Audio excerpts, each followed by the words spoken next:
नमस्कार, मैं doctor Anju Verma, consultant doctor Verma hospital and fertility centre Gwalior. इससे पहले के वीडियो में हमने जाना कि आईवीएफ प्रक्रिया में कौन कौन से चरण होते हैं और एक वीडियो में हमने आईवीएफ के प्रथम चरण को विस्तार से जाना, जिसमें कि हम हार्मोन के इंजेक्शन देकर अंडाणुओं को विकसित करते हैं। आज हम चर्चा करेंगे आईवीएफ के दूसरे चरण के बारे में, जिसको कि हम एग रिट्रीवल या अंडाणु निकालने की प्रक्रिया कहते हैं। सामान्यतः महिला के शरीर में अंडों का विकास तरल पदार्थ से भरी संरचनाओं के अंदर होता है, जिनको हम फॉलिकल्स कहते हैं।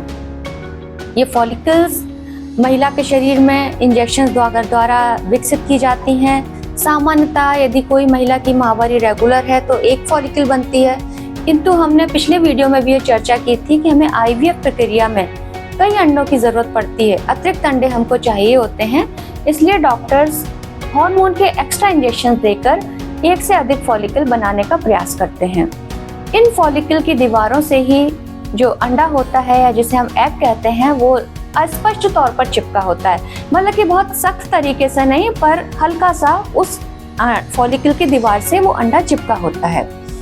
अल्ट्रासाउंड और खून के इंजेक्शन की मदद से डॉक्टर समय समय पर इनके फॉलिकल के विकास को परखते हैं। एक फॉलिकल का साइज जब 16 से 20 मिलीमीटर का हो जाता है तो हम कहते हैं कि फॉलिकल परिपक्व हो चुकी है और इसके अंदर एक मैच्योर एग है। जब अंडा परिपक्व हो जाता है तो हम प्लान करते हैं इन अंडों को बाहर निकालने के लिए, जिससे आईवीएफ की प्रक्रिया का दूसरा चरण संपन्न कराया जा सके और हमें शरीर के बाहर आईवीएफ लैब के लिए अंडे मिल सकें। आईवीएफ की जो ये प्रक्रिया होती है, जिसमें कि अंडाणुओं को हम बाहर निकालते हैं, ये सामान्यतः जनरल एनेस्थीसिया में हम महिला को करते हैं, या सामान्य भाषा में जिसको हम कह सकते हैं कि महिला को हमने नींद का इंजेक्शन दिया है। नींद का इंजेक्शन या जनरल एनेस्थीसिया देने के बाद महिला के शरीर में अल्ट्रासाउंड की मदद से एक विशेष सुई के द्वारा, जिसको ओवम पिकट नीडल कहा जाता है, ये महिला के शरीर में वेजाइना के थ्रू प्रवेश कराई जाती है और निगेटिव प्रेशर क्रिएट करके फॉलिकल का सारा फ्लूइड डॉक्टर्स बाहर एस्पिरेट कर लेते हैं और परख नली, जिसको टेस्ट ट्यूब कहते हैं, उसमें रख लेते हैं। इन फॉलिकल फ्लूइड में ही जब निगेटिव प्रेशर होता है तो वो अंडा इस फ्लूइड के साथ शरीर से बाहर आ जाता है और परख नली में एकत्रित फ्लूइड को एम्ब्रियोलॉजी लैब में चेक किया जाता है। हम डॉक्टर्स जब ओवम पिकअप की प्रक्रिया करते हैं, उसके बाद एकत्रित इस फ्लूइड को पास ही लगी हुई एम्ब्रियोलॉजी लैब में एम्ब्रियोलॉजिस्ट को ट्रांसफर कर देते हैं, जहाँ के एम्ब्रियोलॉजिस्ट माइक्रोस्कोप के नीचे उस फॉलिकुलर फ्लूइड को देखता है और एग को सर्च करता है। जो एग सर्च किया जाता है उसको हम oocyte cumulus कॉम्प्लेक्स कहते हैं। इन सारे oocyte cumulus कॉम्प्लेक्स को एक विशेष डिश में एकत्र कर दिया जाता है, जिसको कल्चर डिश बोलते हैं, और इस कल्चर डिश को CO2 इंक्यूबेटर में रख दिया जाता है। CO2 इंक्यूबेटर आईवीएफ में उपयोग होने वाला एक विशेष प्रकार का इक्विपमेंट्स है, जिसमें कि बिल्कुल हूबहू जो फैलोपियन ट्यूब या गर्भाशय के अंदरूनी जिस तरह का वातावरण होता है, उसी तरह का वातावरण CO2 इंक्यूबेटर में होता है। तो ये oocyte cumulus कॉम्प्लेक्स को जब हम CO2 इंक्यूबेटर में रख देते हैं, उसके 1 या 2 घंटे पश्चात हम इंसेमिनेशन की प्रोसीजर करते हैं। इंसेमिनेशन का मतलब हुआ अंडाणुओं को शुक्राणुओं के संग निषेचन करने की प्रक्रिया। अंडाणुओं के पास कल्चर डिश में स्पर्म डाल दिए जाते हैं और कुछ घंटों पश्चात ही वो जो शुक्राणु होता है वो अंडाणु को निषेचित कर देता है। पर इसका पता डॉक्टर करीब 16 से 18 घंटे बाद माइक्रोस्कोप के नीचे उस अंडाणु को चेक करके लगाते हैं।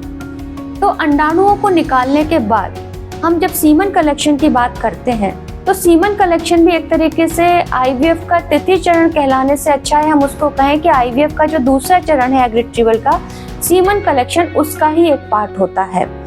और सीमन कलेक्शन कभी कभी हम एग रिट्रीवल से पहले भी कर लेते हैं और कुछ केसेस में एग रिट्रीवल के बाद भी सीमन कलेक्शन किया जा सकता है।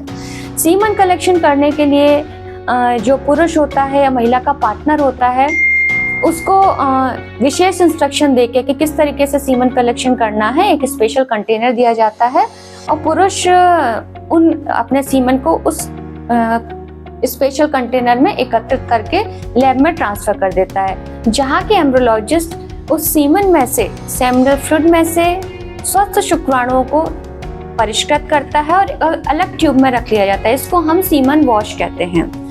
तो कभी ऐसा भी होता है कि हमें सेमिनल फ्लूइड में कोई भी स्पर्म नहीं मिलता, तो एम्ब्रियोलॉजिस्ट डायरेक्ट टेस्टिस में से भी निडल डालकर टेस्टिस में से स्पर्म को एस्पिरेट कर सकता है। इसको टेस्टिकुलर एस्पिरेशन कहते हैं। कुछ केसेस में स्पर्म बिल्कुल भी नहीं मिलते, सेमिनल फ्लूइड में भी नहीं मिलते, टेस्टिस में भी नहीं मिलते। ऐसे में दंपत्ति की कंसेंट के बाद, सहमति के बाद डोनर स्पर्म का भी उपयोग किया जा सकता है। तो ये जो प्रक्रिया होती हैं अंडों को निकालने की, एग रिट्रीवल और सीमेन से स्पर्म वॉश करने की और फिर फर्टिलाइजेशन की, ये प्रक्रिया पूरा आईवीएफ के द्वितीय चरण में ये सारे स्टेप्स आते हैं। सामान्यतः एग रिट्रीवल की प्रक्रिया में 15 से 20 मिनट का समय लगता है। कुछ केसेस में 5-10 मिनट एक्स्ट्रा भी लग सकते हैं। इस पर निर्भर करता है कि फॉलिकल की संख्या कितनी है। एग रिट्रीवल प्रक्रिया अधिकतर बहुत सिंपल प्रक्रिया होती है और महिला को कोई कष्ट नहीं होता, क्योंकि पहले ही हम नींद का इंजेक्शन दे चुके होते हैं और महिला बहुत जल्दी रिकवर कर जाती है।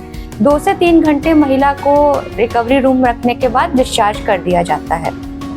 कुछ पुरुष बांझपन के गंभीर मामलों में केवल सिंपल इंसेमिनेशन और फर्टिलाइजेशन से काम नहीं चलता और इसमें डॉक्टर्स इक्सी प्रक्रिया को अपनाते हैं। इक्सी प्रक्रिया एक आईवीएफ का ही एडवांस रूप है, जिसमें कि एक शुक्राणुओं को एक विशेष सुई की मदद से एक एग या अंडाणु के अंदर प्रविष्ट कराया जाता है और ये प्रक्रिया इक्सी कहलाती है।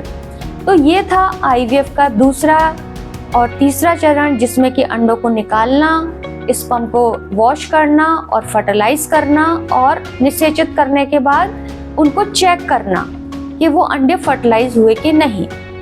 हम अगले वीडियो में जानेंगे आईवीएफ के अगले चरण के बारे में, जहाँ के एम्ब्रियो बनने के बाद डॉक्टर एम्ब्रियो ट्रांसफर करते हैं। तब तक के लिए धन्यवाद।